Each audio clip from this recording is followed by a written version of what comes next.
Mid-year boxing awards. Start off the fight of the year. This is between 3 different fights, in my opinion. I think these 3 fights separate themselves from the pack, but if I had to choose my fight of the year, it has to be Chris Eubank Jr., Conor Benn. I feel like that is this year's fight of the year. I feel like it's going to go down as one of the best fights this decade. It is just it was a phenomenal fight.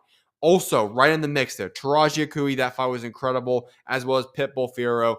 That fight was phenomenal as well. So those are my top 3 fights of the year so far. A lot of the great fights. Just coming to the top of my mind. I feel like Tank Roach was a good fight overall. I feel like there were lots of other solid fights this year, but those 3 do certainly separate themselves. Also, I have to throw out there in a way, fighting Ramon Cardenas. That fight was incredible as well. Those fights were sensational, but my fight of the year, Chris Eubank Jr., Conor Benn. Boxer of the year, Dmitry Bivol. Now, this likely will be altering when I get out the final year awards because, as we just learned that Dmitry Bivol will not be fighting again this year.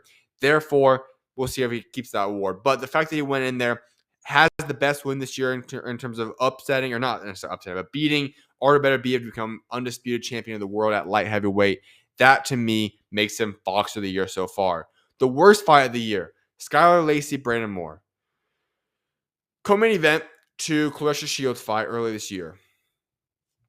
It ends up resolving in a fact where there was multiple point deductions on both sides, and then we go to the final grand finale here, where Skylar Lacey flips Brandon Moore over the outside of the ring. They fall on top of the table, and then Brandon Moore makes it back to the ring just on time to get the win.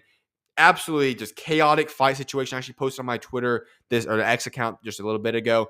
That was absolutely insane. That was a bizarre fight. By far, in my opinion, the worst fight of the year. Best card of the year. None other than The Last Crescendo. This fight card was sensational. I think it's going to go down as one of the better fight cards we have seen. When you talk about the fact of Dmitry Bivol Beterbiev, sensational fight. That was the main event. Bacoli, Joseph Parker. Joseph Parker has the massive KO Bacoli there. Then Shakur Padley. Shakur gets a KO.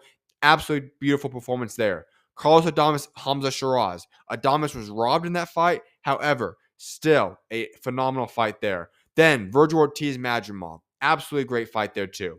Caballel, Zhang. This was the coming out moment for Caballel. It has solidified himself as one of the top heavyweights in the world. How could you not like that fight? And then another potential fight of the year candidate. You have Buatsi Callum Smith kicking off the fight card. There's not really many other fight cards going to be able to compete with that. The fight card I'm going to talk about momentarily looks like it could compete with that going down in November, but still, absolutely phenomenal fight there. KO of the year, Brian Norman Jr., Jin Sasaki. Absolutely beautiful. I do feel like you can consider Bobby Wardley's come behind an upset win against Justice Huni as well, but for me, Brian Norman Jr., Jin Sasaki. Upset of the year this year in boxing.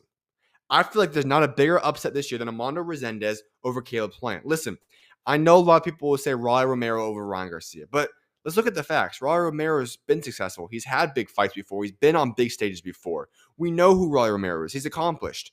Armando Resendez, unless you really, really know boxing, you didn't know who Armando Resendez was. He was cherry-picked to go out there and be a good tune-up fight for Caleb Plant to get him ready for Charlo. Armando Resendez was moving up weight classes. He's never been on any big stage before in his career like this. And he goes out there and shocks the world. That's why, in my opinion, he is upset of the year.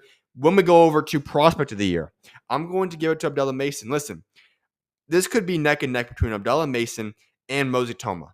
But if I were to give you guys my take on who I believe it is Abdullah Mason. The only reason for this is that neither one has fought massive fights, but Abdullah Mason getting to host a main event already when it stepped up and had a masterful performance in that fight, and now has already earned himself a shot at a world championship at his age, I'm going to give the slight edge to Abdullah Mason. But listen, Itoma, Abdullah Mason, neck and neck as the best prospects in boxing. Both guys are phenomenal, and that could easily shift by the end of this year. That's what I've got for you guys. To recap really quickly, my mid-year boxing awards for 2025. Fight of the year, Chris Eubank Jr. versus Conor Benn. Boxer of the year, Dmitry Bivol. Worst fight of the year, Skylar Lacey versus Brandon Moore. The best card of the year, The Last Crescendo, Dmitry Bivol, Beterbiev, as well as Bacoli, Joseph Parker, Shakur Stevenson, Josh Padley, Adames Shiraz, Ortiz Madrimov, Caballel Jaylee Zhang, Buatsi Callum Smith. KO of the year, Brian Norman Jr. versus Jin Sasaki. Upset of the year, Armando Resendez over Caleb Plant.